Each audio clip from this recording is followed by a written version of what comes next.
Detalhe, gente, que quem construiu a empresa e quem buscou o financiamento foi meu pai. E a Petrobras não queria deixar ele assumir. Vamos lá. Essa história, até hoje, ela está nos tribunais, que nós estamos com 38 anos ou 39 de briga judicial, obrigando a Petrobras a cumprir o acordo de acionistas e, descaradamente, ela não cumpre o acordo de acionistas. Tá, vamos continuar a história para o pessoal entender aonde a gente chega que ela não está cumprindo.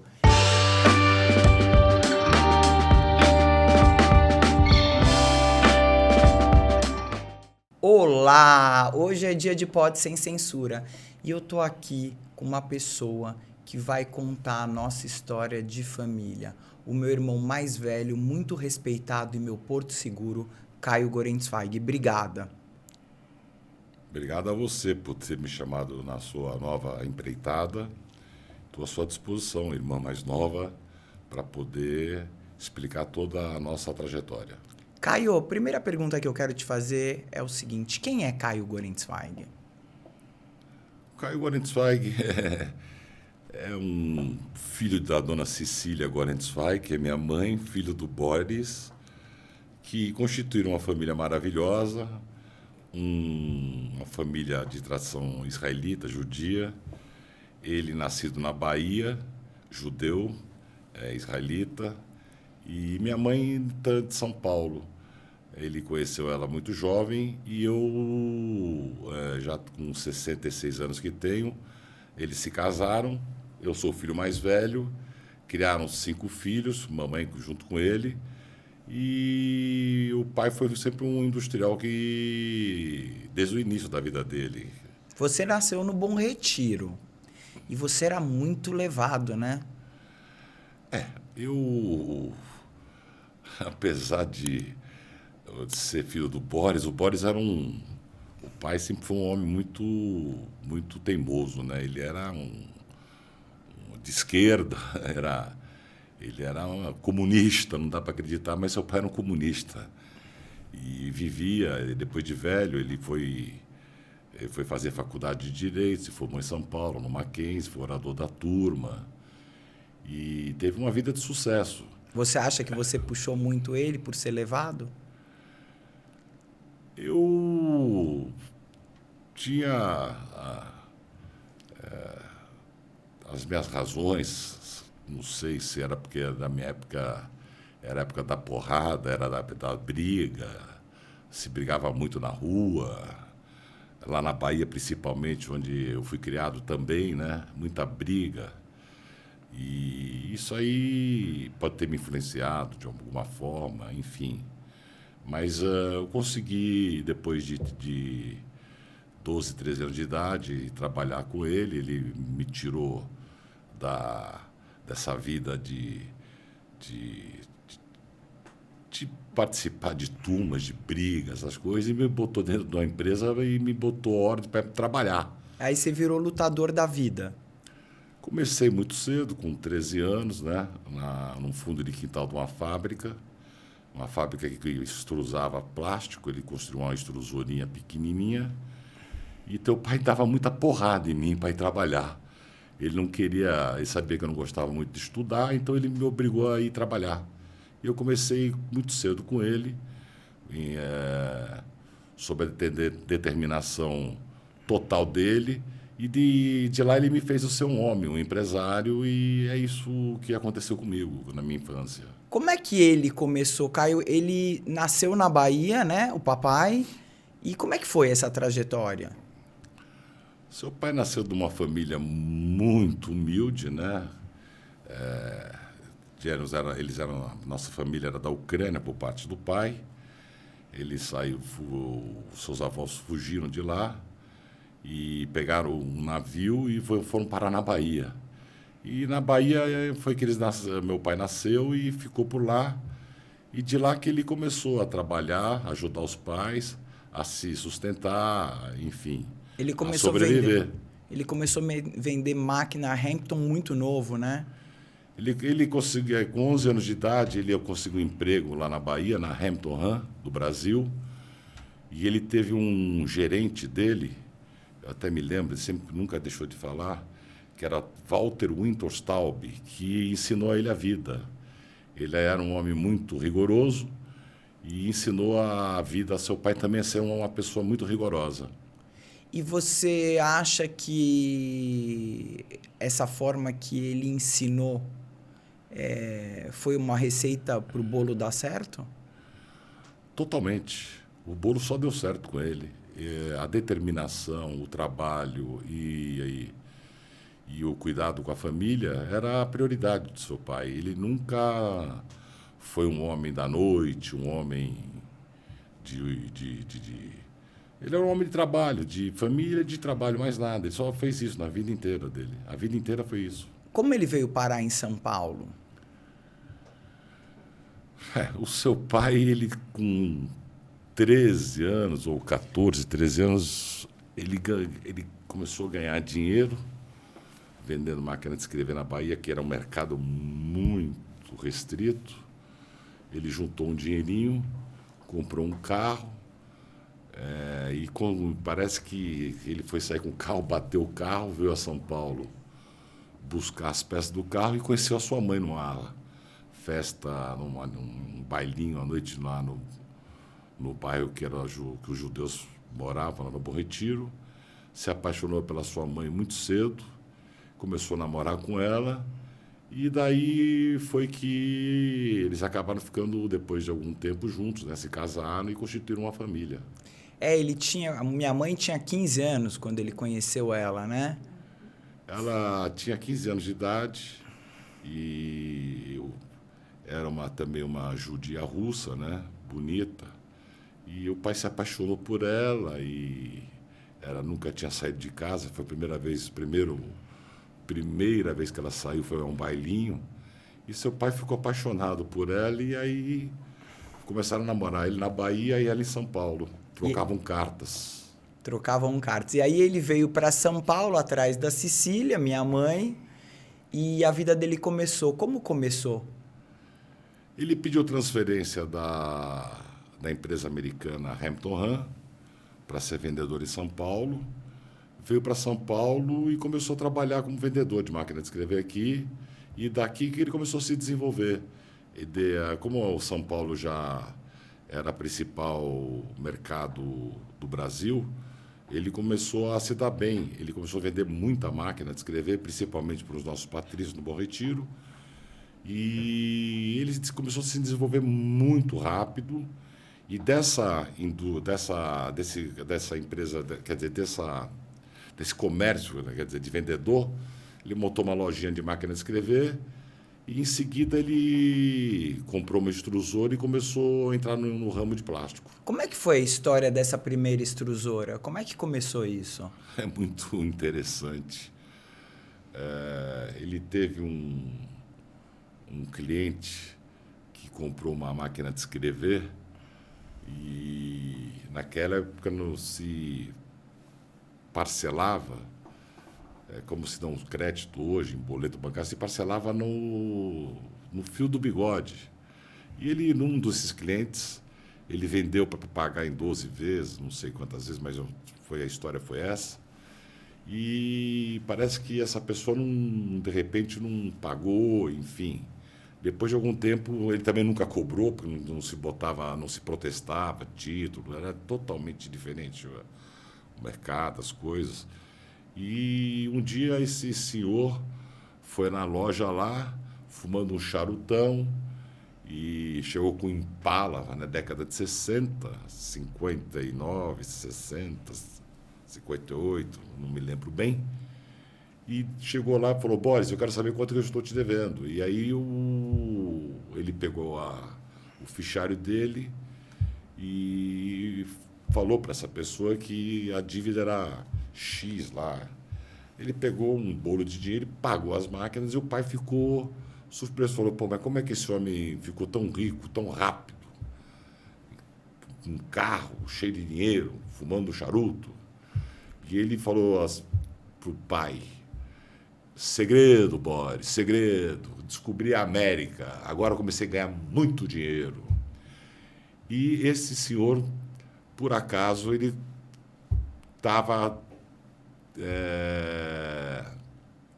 ele tinha feito uma máquina de extrusão, uma extrusoria pequena, e ele começou antes do pai. Ele foi a primeira pessoa que começou, depois foi o papai em seguida dele.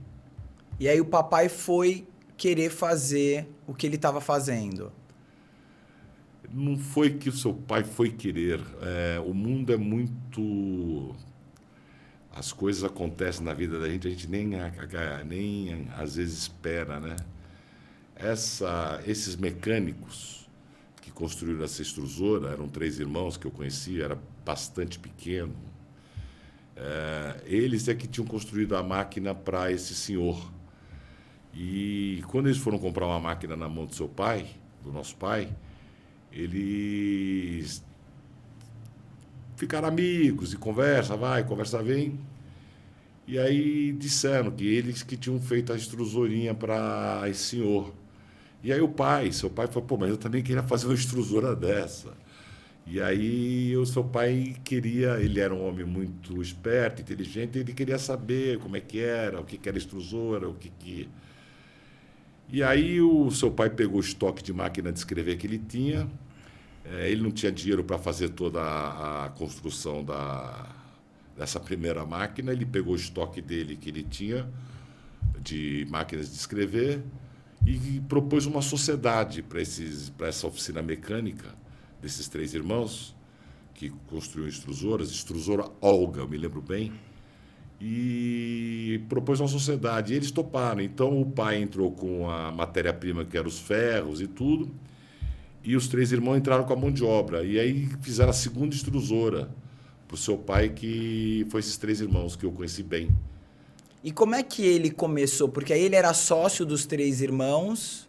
Aonde ele começou? Numa garagem, né? Ele pegou a loja dele, encerrou as atividades na área de máquina de escrever, conseguiu construir essa pequena máquina extrusora e começou a extrusar, fazer o filme de polietileno para ensacar a camisa. Como no Bom Retiro era um polo de confecções dos nossos patrícios, praticamente, muita gente... Então ele começou a fazer embalagem para o pessoal botar camisa, sacos plásticos que se põe camisa, essas coisas. Começou a extrusar e depois ele comprou uma máquina, depois ele fazia a parte de acabamento, que era o corte e solda, que ele fazia a terceirização. Foi assim que seu pai começou. E ele começou numa garagem? Ele começou no fundo do quintal de uma casa, que era um senhor que tinha uma tipografia, seu Jorge, lá na Barra do Tibagi. A Petroplastic começou na década de 62, 61, 62, com a razão social de Boris. Em 63 ele criou a Petroplastic.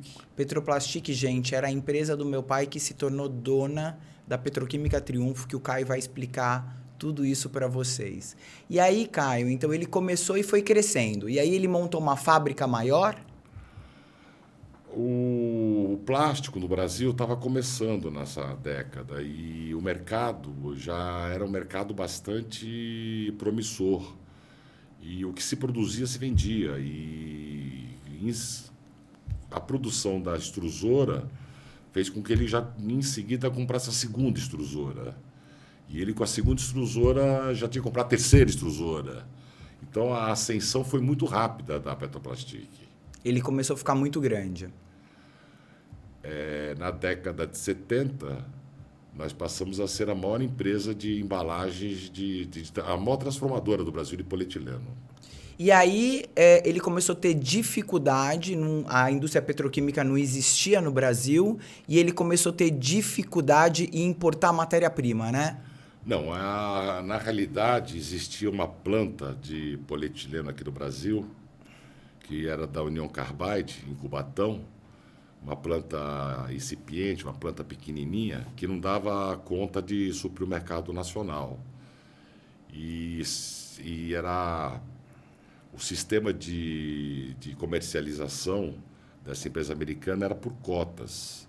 E se você não tivesse prestígio político, enfim, você não conseguiria ter cota.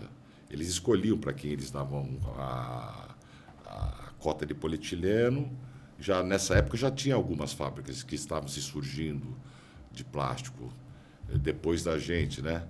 Veio outras fábricas. E aí o mercado era um mercado que absorvia toda a produção e a Carbide não tinha produção para suprir a demanda nacional. E aí o papai quis, então, construir uma empresa, uma indústria petroquímica no Brasil para fornecer para ele a matéria-prima. O seu pai era um homem bastante inteligente e ele viu que o polietileno era o futuro, o plástico seria o futuro do mundo, né? E aí o Brasil não tinha indústria petroquímica, tinha só essa fábrica da União Carbide e estava se cogitando de criar um polo petroquímico em São Paulo. E o seu pai imediatamente ele começou a estudar e foi ver que a primeira empresa que tinha essa tecnologia, que descobriu o polietileno no mundo, foi os ingleses, por intermédio da ICI, Imperial Chemical Industries. Eles tinham a tecnologia para produzir, para fazer fábricas de petroquímica, produzir polietileno. E o seu pai não perdeu tempo, imediatamente conseguiu ter uma aproximação com os ingleses e foi à Inglaterra para poder negociar uma indústria petroquímica para o país. É engraçado que o papai nunca estudou línguas e falava várias línguas, né? É outra coisa que não dá para entender. Ele era um autodidata. Ele realmente falava inglês, falava alemão, falava yiddish. Ele nasceu bem. com um chip a mais. Agora, Caio, eu fiquei sabendo também, quer dizer, a história de família que eu escuto de vocês, é que o papai, na época, não tinha... Ele cresceu muito, ele estava começando a ganhar o dinheiro dele, mas ele não era um homem rico, e mesmo assim ele foi para fora assinar um financiamento de um grande banco, né?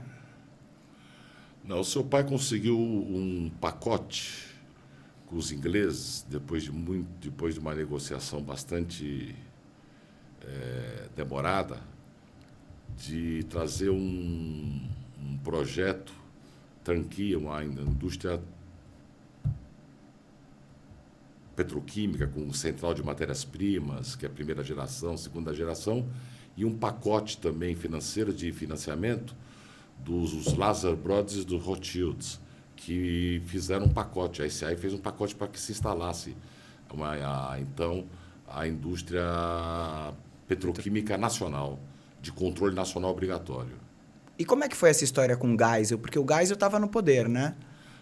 Nessa época, nós, com nosso projeto, o seu pai disputou com outro grupo que também estava interessado, que era o grupo da Moreira Salles, Perigel, Alberto Soares Sampaio, que era dono da refinaria de Cubatão, que criaram a Petroquímica União.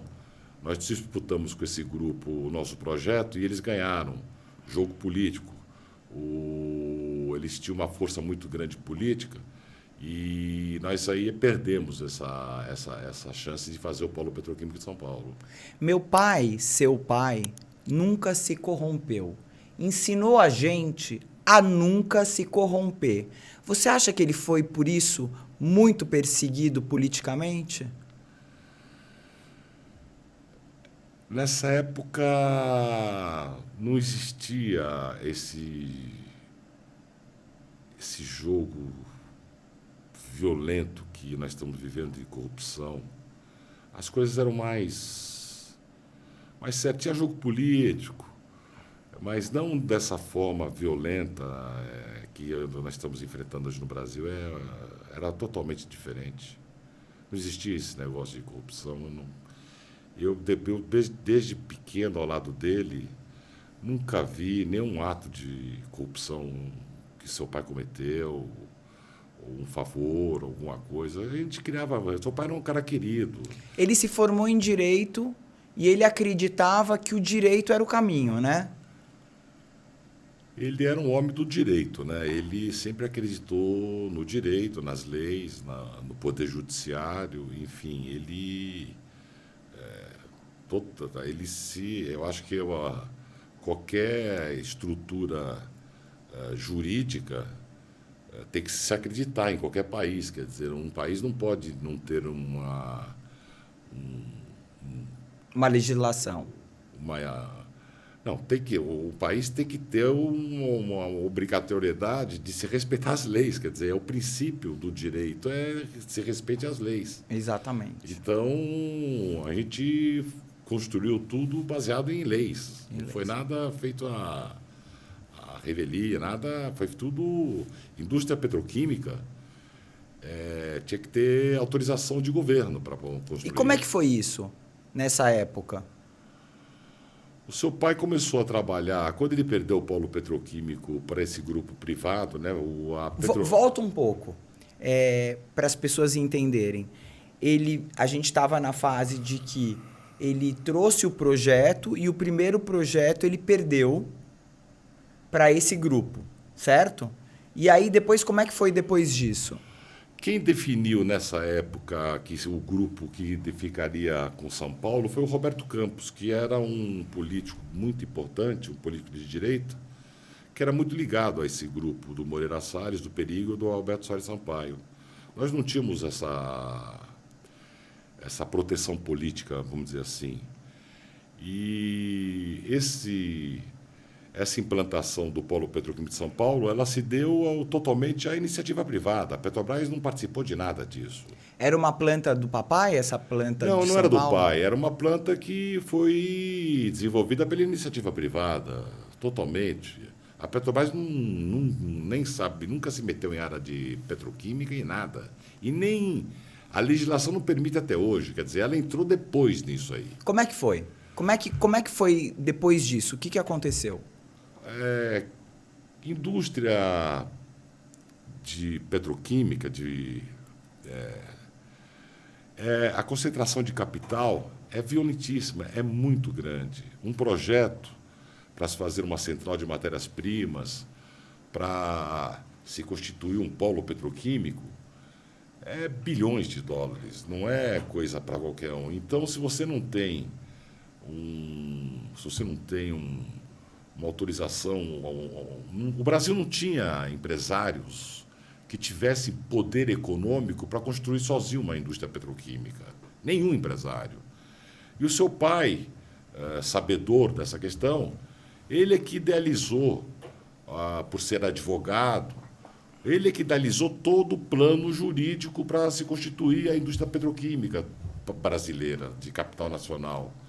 Como São Paulo já estava com a sua indústria petroquímica totalmente com a produção vendida, porque a demanda era gigante, aí tinha que se constituir ou a duplicação do polo petroquímico de São Paulo ou se criaria outro polo petroquímico que ocorreu no país, que foi o polo petroquímico de lá na Bahia, que foi seu pai que levou a ideia à Petrobras na década de 50, de 60.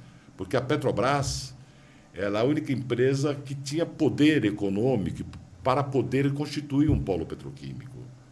Então, ele criou o modelo tripartite. Foi seu pai que criou o modelo tripartite no Brasil. O que quer dizer o modelo tripartite? O modelo tripartite é o Estado que entra por intermédio da Petrobras para promover o empresário privado.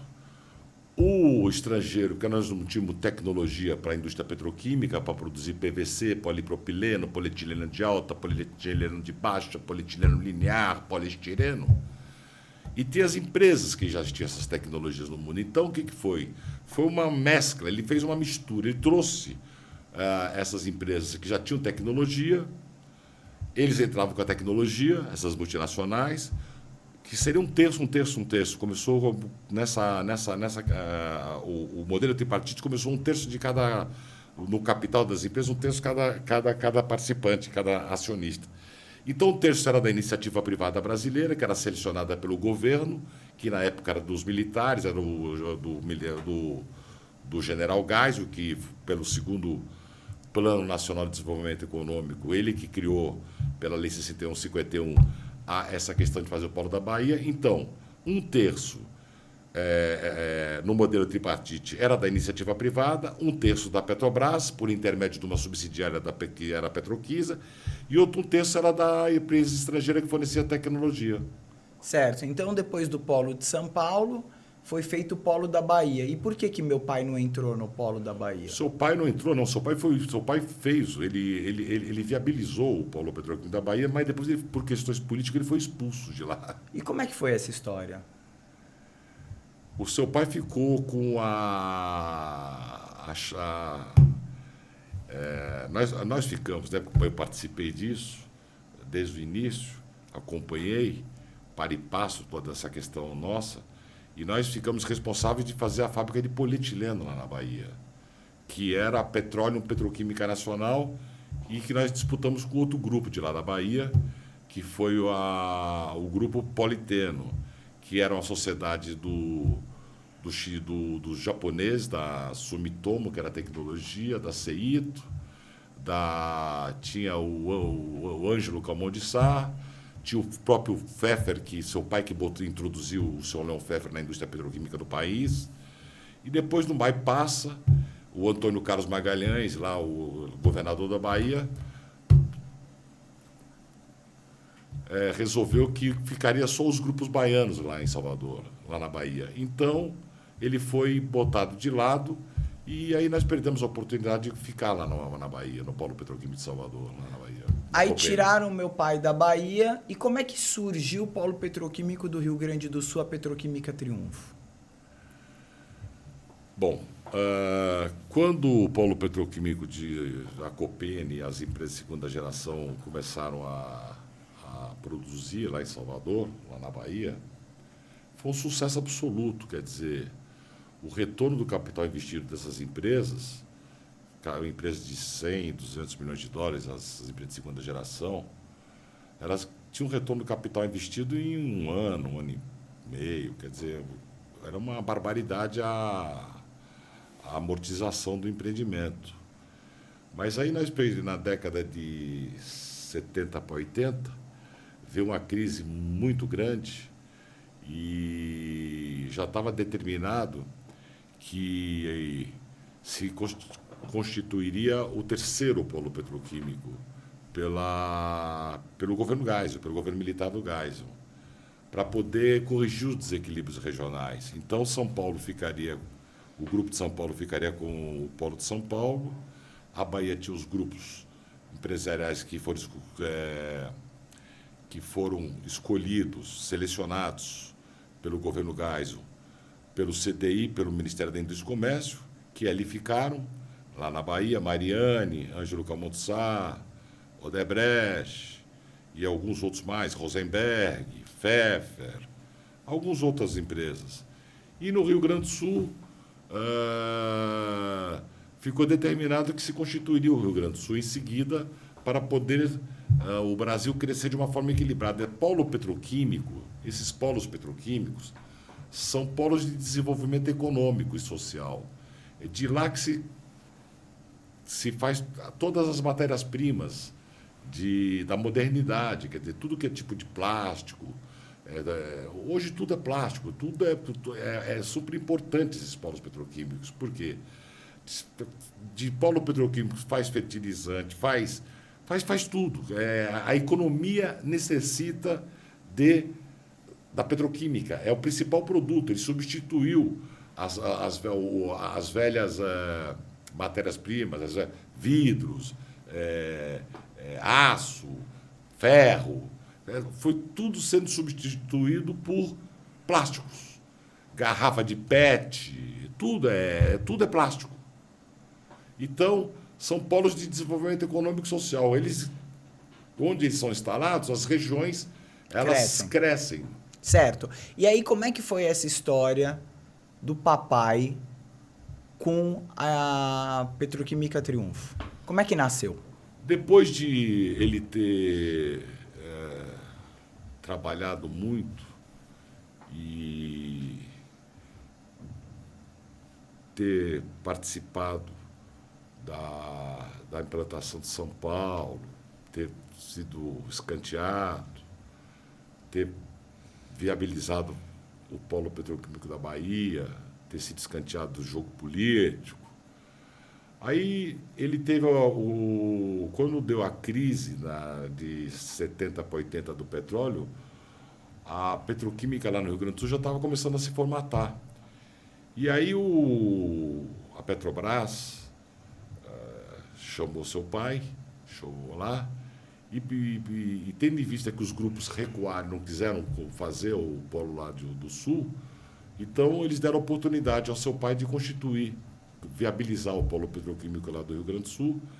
E quando eles concederam essa oportunidade, o seu pai foi e cumpriu com a obrigação e construiu a Petroquímica Triunfo e a Copesul.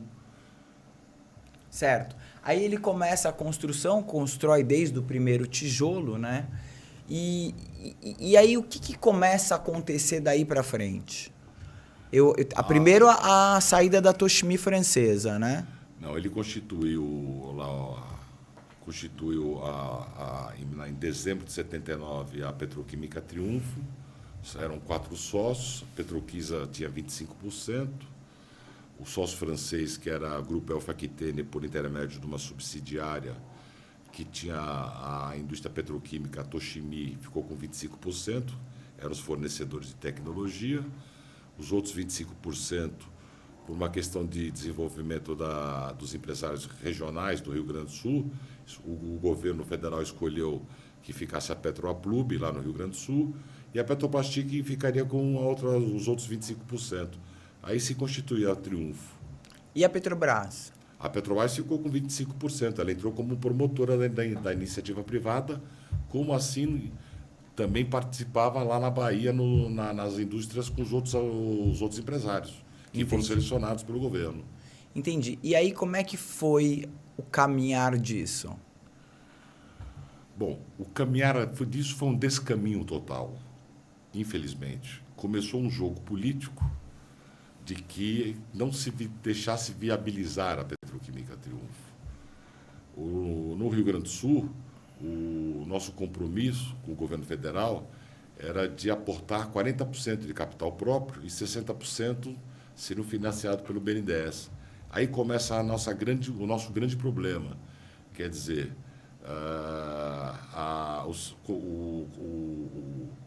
o governo federal começa a nos perseguir e a não conceder o financiamento que o BNDES se obrigou para com a Petroquímica Triunfo. Então, nós ficamos, quando constitui a empresa, o primeiro bloqueio, o primeiro obstáculo que eles botaram no caminho foi tirar o dinheiro do BNDES para que não se fizesse a Petroquímica Triunfo. 60% do capital. E como é que foi isso? Uma ordem presidencial, se fecha o BNDES e acabou. É assim que funciona. E como é que conseguiu ir dali para frente?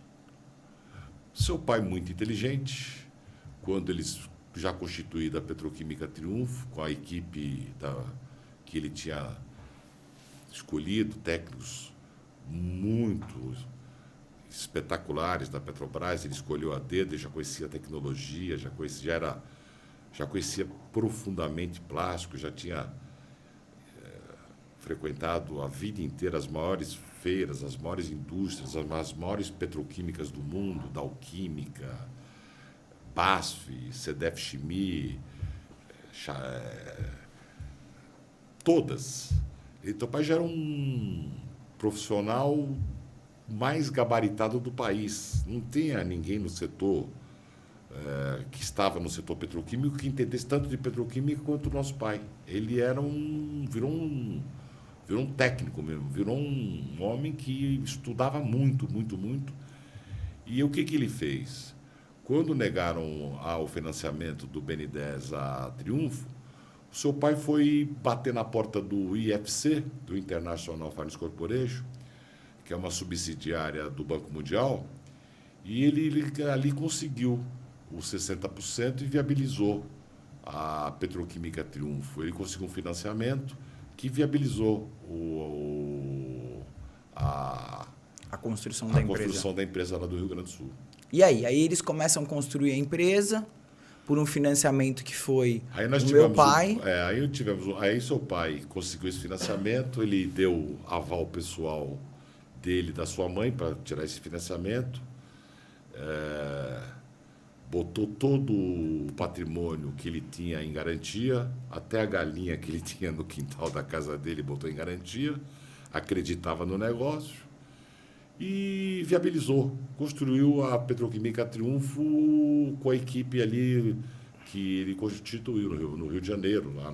Participei disso ativamente, desde o início. E aí eram 4 sócios. E como é que começou a confusão? Tivemos um problema porque o nosso sócio regional, lá do Rio Grande do Sul, a Petroplub, que tinha 25% do empreendimento, na segunda chamada de capital, ou na terceira, não me lembro bem, faz muitos anos, né? Eles não tiveram dinheiro para acompanhar o empreendimento e pediram que ele não saia fora. Sair para poder, que ele não desistir, porque não estavam passando uma situação, parece que complicada, o Grupo Aplub. E aí começou a briga para quem ficaria com a parte da Plub, da Petroplub, na Petroquímica Triunfo. O que aconteceu? Bom, a Petroquímica Triunfo tem um acordo de acionistas, né? Nós, como todas as outras empresas também petroquímicas, também tem acordo de acionistas. E o que ocorre é o seguinte: o governo selecionava os empresários para desenvolver um setor. E tinha como um órgão que iria promover, ajudar aos empresários privados, a Petrobras.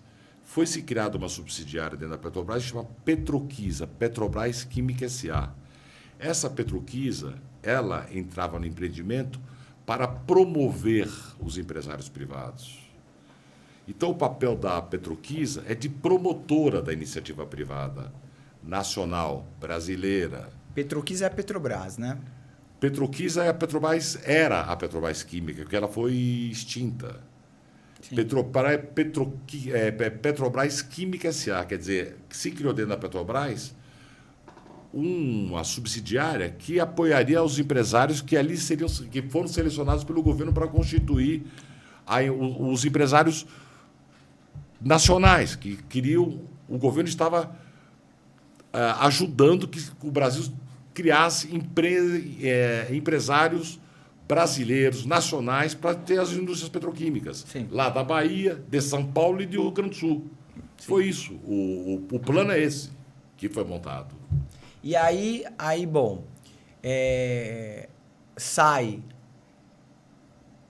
a primeira empresa, né, o primeiro sócio. Como o acordo de acionistas nosso, 50% do empreendimento era da iniciativa privada, os outros 25% era da estatal Petrobras e os outros 25% da fornecedora de tecnologia, eles não podiam aumentar as suas participações.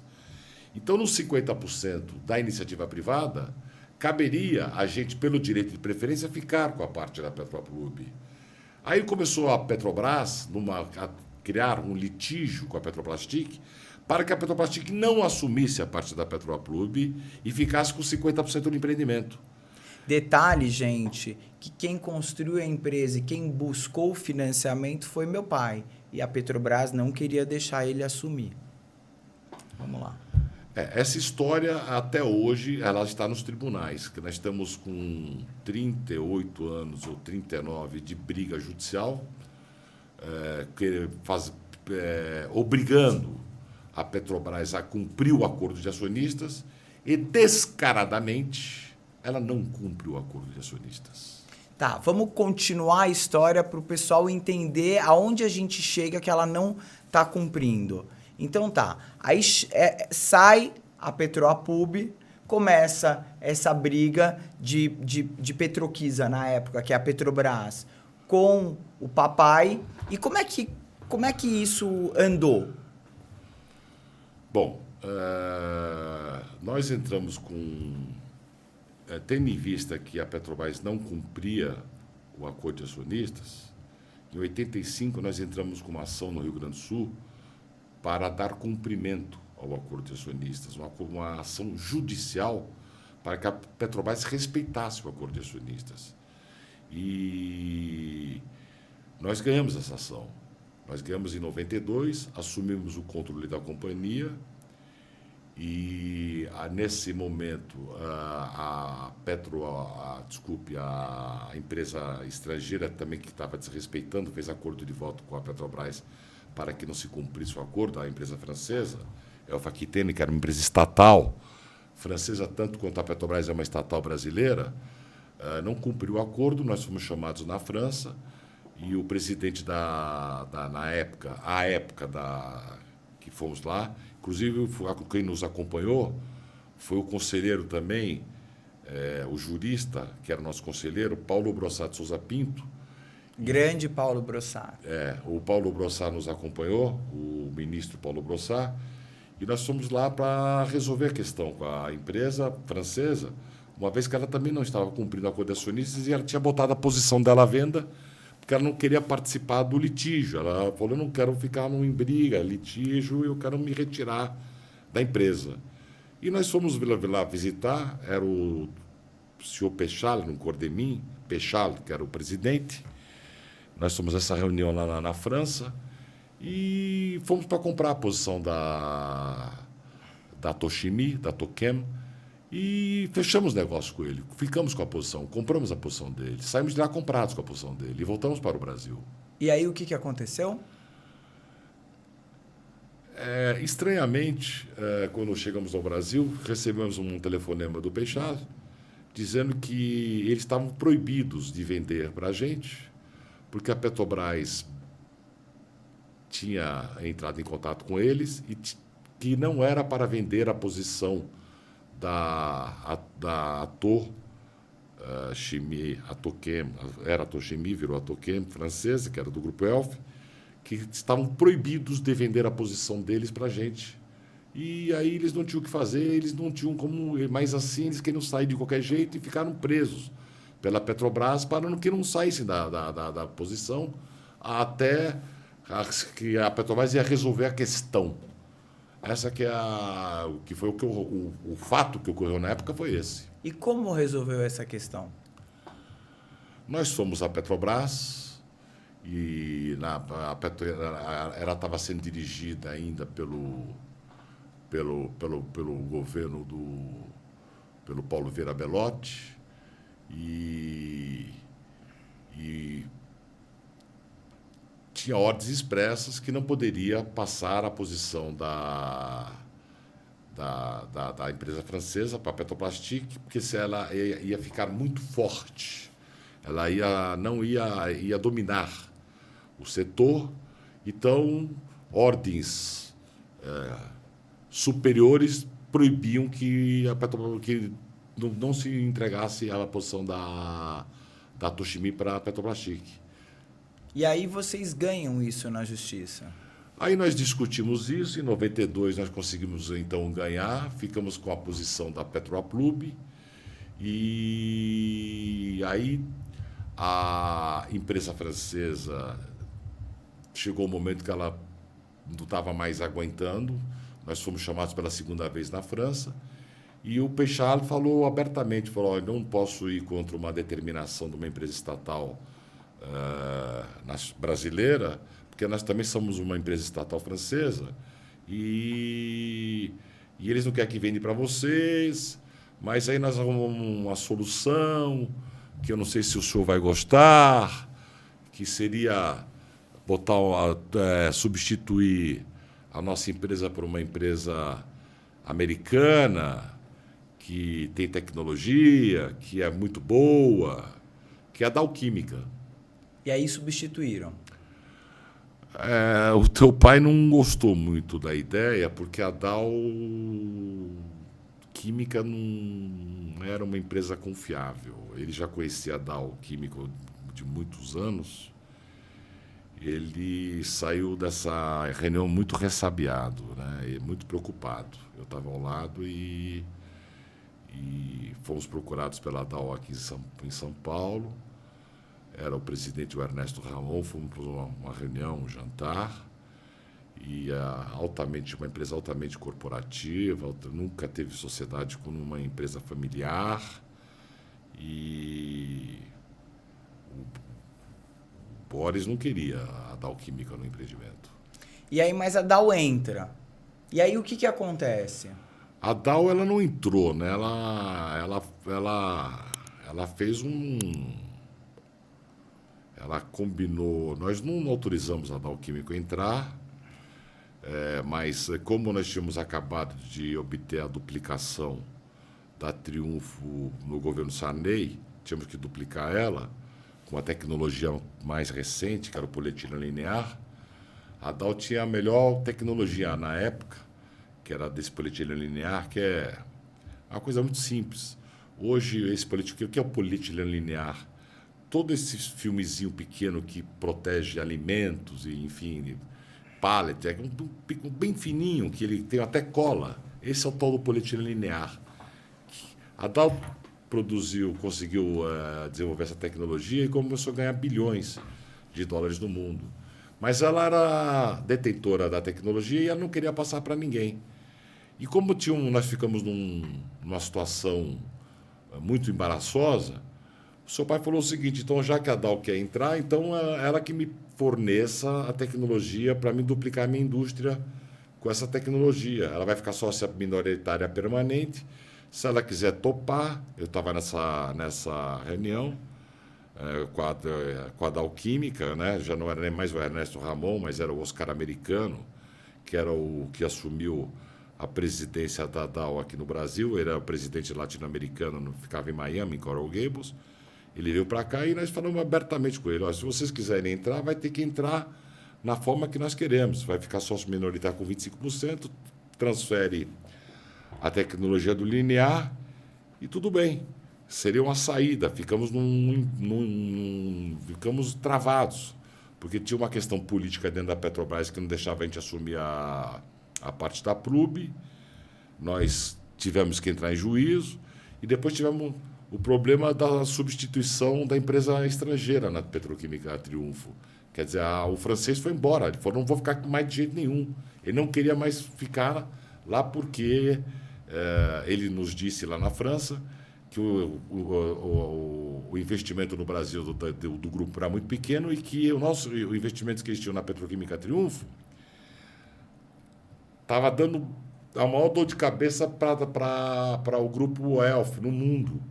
E ele mostrou um mapa lá, realmente. A Alpha Aquitaine tinha empreendimentos na África, na Ásia, em tudo quanto é lugar. E ele falou: eu quero sair desse problema. É briga, é isso, é aquilo. Não quero, não tem cumprimento de acordo de acionistas.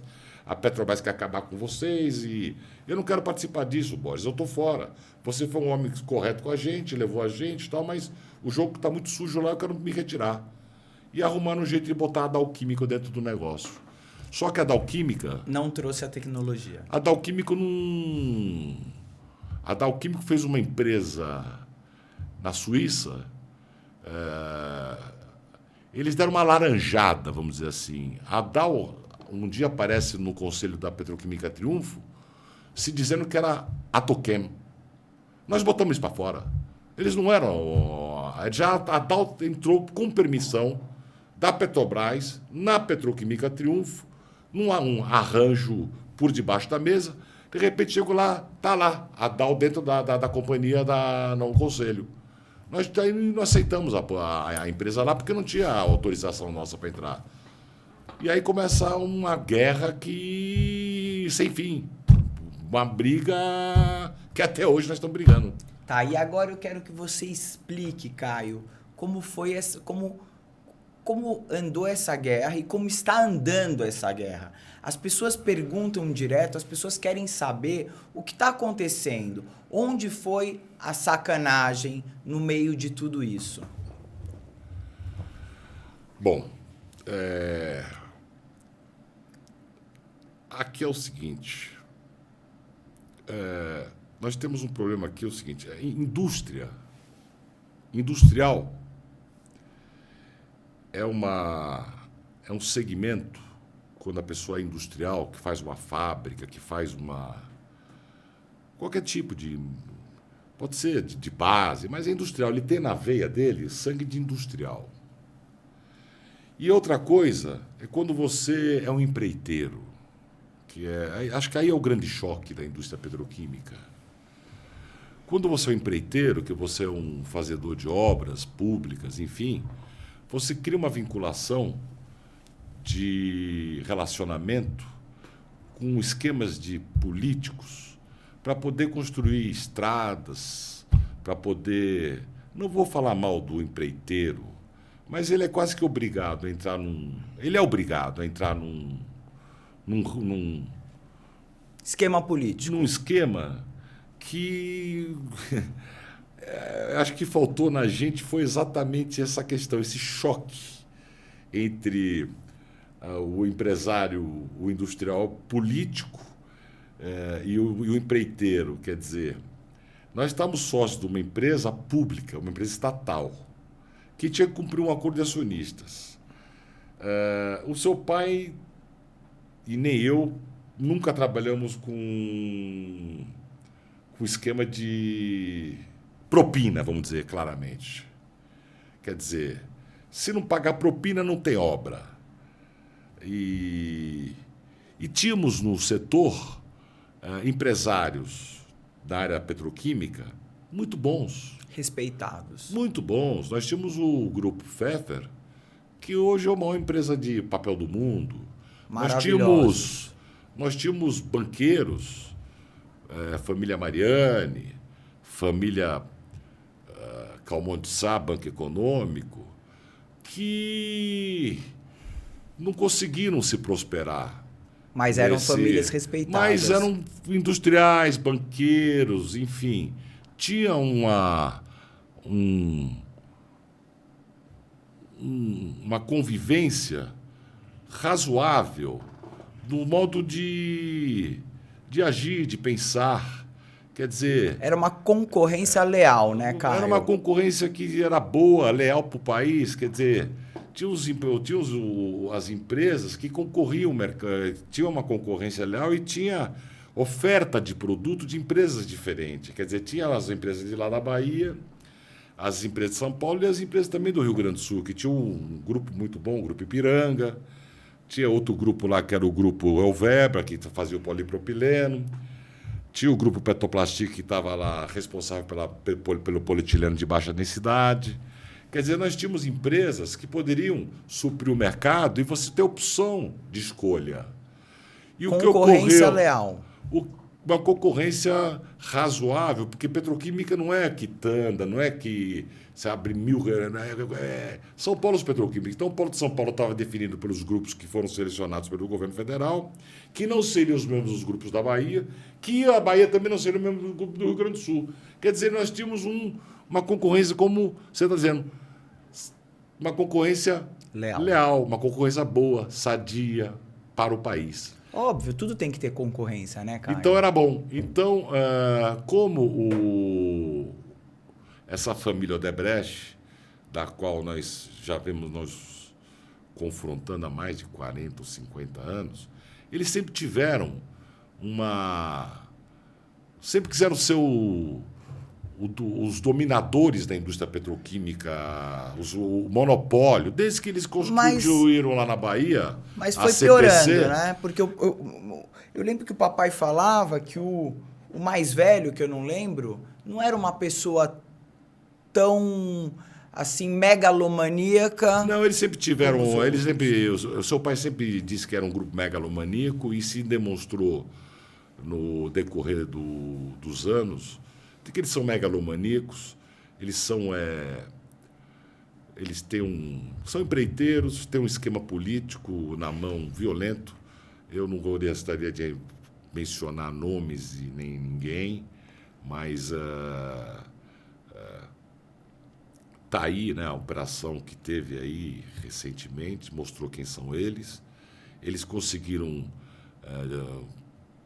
fazer com que a Petrobras montasse quer dizer, a Petrobras ela passou a não cumprir a lei da implantação da indústria petroquímica e começou a fazer desvio de finalidade. Caio, Ela começou a promover para que a indústria petroquímica fosse monopolizada. de um dono só, que é uma coisa horrível no mundo inteiro. Agora, o que eu queria te dizer é o seguinte: as pessoas querem muito saber como caminhou isso. Existia, obviamente, uma discussão, era uma discussão sadia, e de aí entra um governo, o que eu estava tentando explicar para as pessoas, entra um governo que as suas campanhas são financiadas pelo grupo Odebrecht. E aí o que, que acontece? Esse governo promete para o grupo Odebrecht que ele vai ter um monopólio nacional petroquímico, sendo que ele era sócio pela Petrobras, ele era sócio das empresas. E aí ele começa a encostar nas famílias para comprar a parte das famílias, é isso? Aí nós vamos falar de crime, né? Aí entra a parte criminosa do jogo todo que ninguém no Brasil sabe. Eu sei porque o seu pai era fundador da indústria petroquímica, criou todas as leis e todas as bases e tudo dessa indústria. E o que ocorre é o seguinte: o Odebrecht, esse senhor Emílio Odebrecht, com a equipe dele, com o jogo político dele, monta uma estrutura para chegar ao monopólio. O que ele faz? Ele pega com o grupo dele, domina, tem o domínio político do país, consegue ter o domínio político da Petrobras, que ele sempre teve a vida inteira. Eu sempre digo, desde que eu me entendo como Caio Guarnitzweiger, ele sempre mandou na Petrobras. Mas... Porque ele fazia obras públicas, gente, então ele tinha esse... Mas ele também trabalhou muito para a Petrobras, ele fez muita coisa dentro da Petrobras. E toda obra dentro da Petrobras também era uma obra pública, quer dizer, então se criou uma vinculação de um relacionamento promíscuo dentro da Petrobras. E aí ele passa a dominar a Petrobras, passa a dominar o Congresso Nacional, passa a dominar o Senado Federal, passa a dominar a Presidência da República, passa a dominar todos os governos, desde o Geisel até então, até recente. E só aí o que acontece com a família Guarnitzweiger? Bom, quem botou a Dalquímica dentro da Petroquímica Triunfo foi o senhor Emílio Odebrecht. O Emílio fez uma combinação com a Dal para que a Dal entrasse na Triunfo para destruir a gente. E entrou na raça na empresa. O tempo foi o senhor da razão. Tudo que seu pai previa ocorreu. Ele só não teve tempo de ver, porque, infelizmente, conseguiram matar ele. Ele ficou tão desgostoso que ele morreu. Eu acho também que isso levou a ele ter problema de saúde, de câncer e tudo isso aí durante 13, 14 anos. Desgostou de ver que o Poder Judiciário não funcionava, de ver as coisas...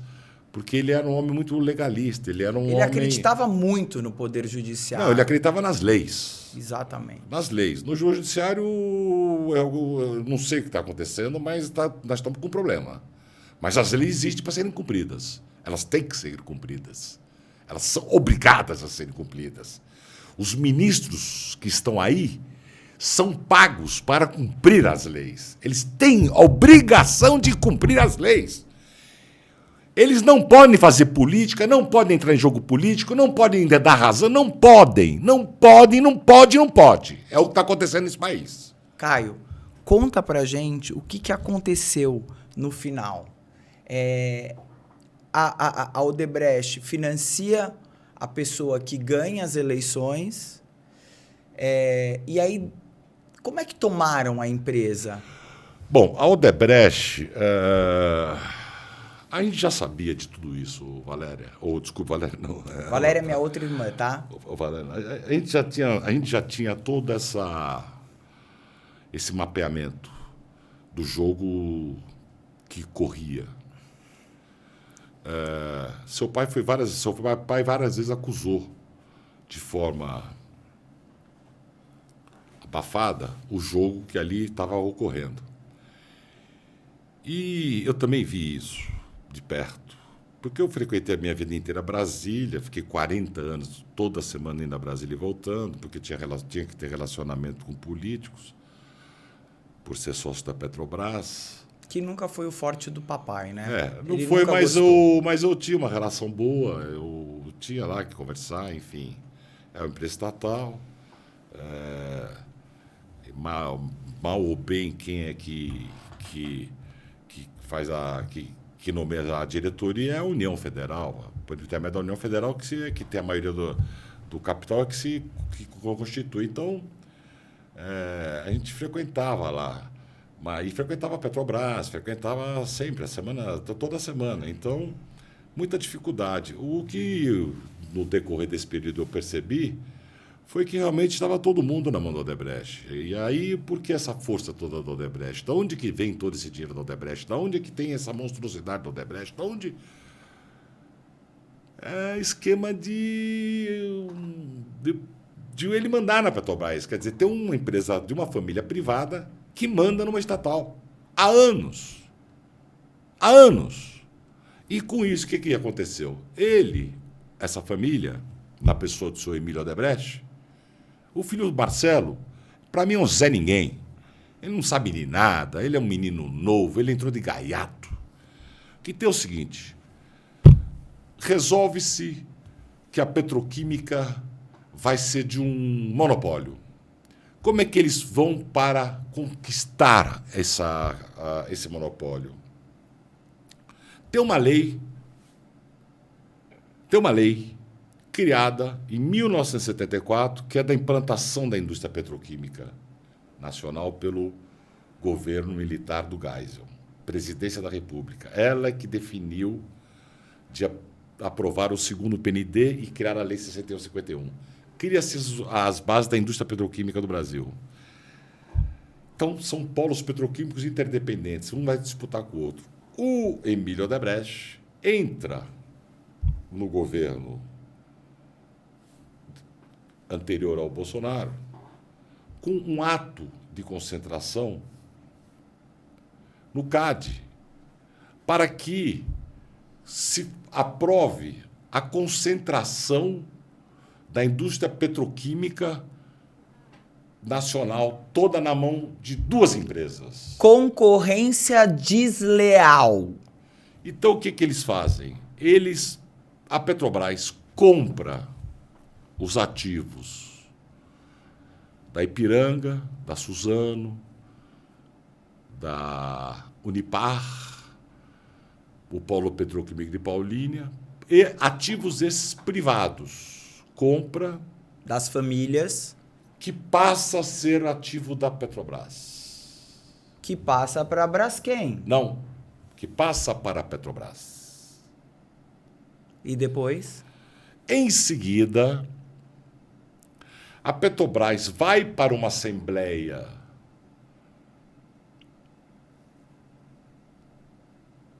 com o grupo do Odebrecht, a 4 paredes, faz uma assembleia e pega o ativo público da Petrobras, ativo esse de bilhões de dólares, e incorpora na empresa do Odebrecht, que vira a tal da Braskem. Vocês já viram isso, gente? Como é que ele chega nessa...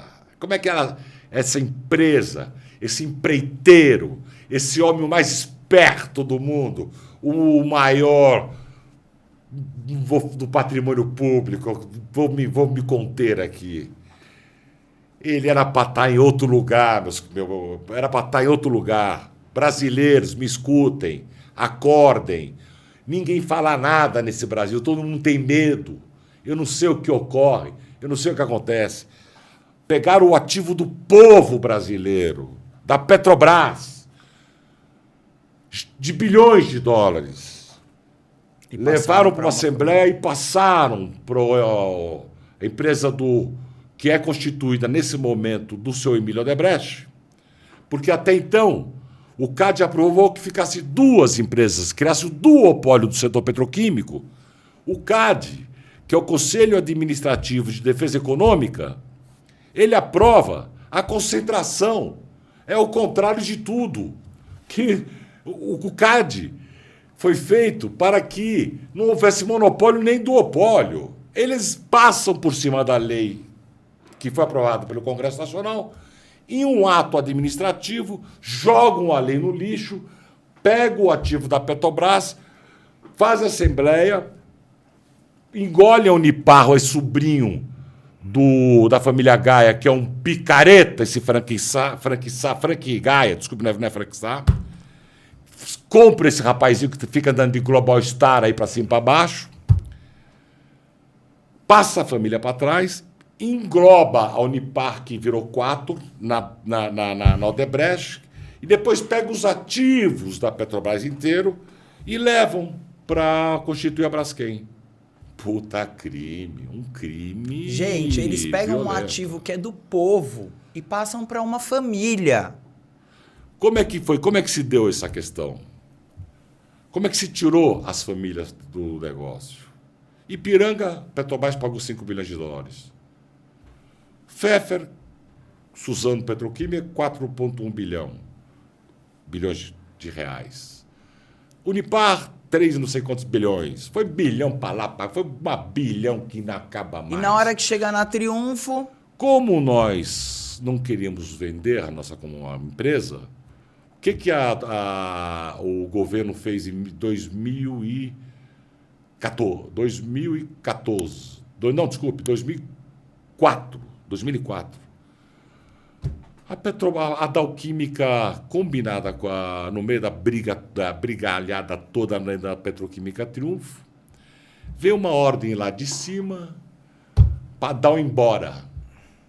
A Dal sai da Petroquímica Triunfo e a Petrobras compra a parte da Dal e estatiza a empresa, que era dos Gorenzweig, e no dia seguinte pega a nossa empresa e entrega para o Odebrecht de graça. Nós estávamos com 86 milhões de dólares em caixa, empresa redonda, a melhor petroquímica do Brasil, com os direitos sobre Copesul, que não foram respeitados na privatização. Quer dizer, passaram por cima que nem um trator da nossa família e da gente. E continuam passando. O pior de tudo é isso. E colocaram a gente debaixo da ponte, literalmente. Não, isso foi uma história esse cara, que eu quero me encontrar com ele ainda no Ministério Público ou na Polícia Federal, que esse José Lima, esse Patrick Orbach, ele vai ter que me dizer quem, quando ele falou que ia botar minha família debaixo da ponte, para mim, para o meu pai que estava vivo, para o meu irmão, na sede da Petrobras, ele vai ter que dizer quem foi que falou para ele que vai botar a minha família debaixo da ponte. Vai ter que explicar. Eu estou vivo, vou continuar vivo e não vão conseguir me matar. Estão me cercando em tudo. Estão fazendo jogo no judiciário inteiro para me bloquear. Esse Odebrecht. Você quebrou, Emílio. Você é um péssimo. Você demonstrou ser a pior pessoa do mundo. Está quebrado. E pior agora que você quer fazer é o que a Petrobras... Não vou deixar a Petrobras fazer. A indústria petroquímica não pode ser desnacionalizada, é lei. Pode trazer árabe, indiano, americano, traz quem que não pode. Ela é de controle nacional obrigatório. Qualquer empresa estrangeira que se meter nessa encrenca vai estar se metendo numa encrenca muito ruim. Caio. Fala, minha querida. Vamos deixar nossos ânimos de lado. A gente falou um pouquinho sobre aqui, tinha muito mais coisa para falar, o nosso tempo está acabando. Só um minutinho que eu vou finalizar. Me desculpa a minha emoção, mas eu não tenho nada de emoção. É uma defesa pessoal minha e também tem que ser do Brasil. A questão é uma só, é questão de soberania nacional. Muito obrigado e agradeço a minha irmã, por ter me dado essa oportunidade no Pod Sem Censura, que é maravilhoso, né? Porque nós estamos vivendo uma época de censura. E é isso aí, minha querida. Pessoal, a nossa briga pessoal é uma briga do povo. É uma briga que, obviamente, o meu irmão estava aqui envolvido com todo o coração dele, porque é muito triste o que fizeram com a minha família. Mas é uma história que estão fazendo com o povo brasileiro. Porque tirar a indústria petroquímica do Brasil, do direito do brasileiro ser dono, é um problema com o povo brasileiro, com o Brasil, que estão tentando fazer. Tirar a concorrência leal, que é uma concorrência sadia, também é um problema do povo. Todas as coisas que aconteceram é um problema nosso e um problema do povo, porque não desrespeitaram só a gente, desrespeitaram vocês.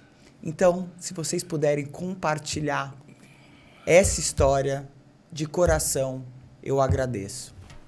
Um beijo, obrigado a todos vocês, obrigada, Caio. Obrigado a você, irmã mais nova. Tamo na luta, obrigado. Tamo na luta. Beijo!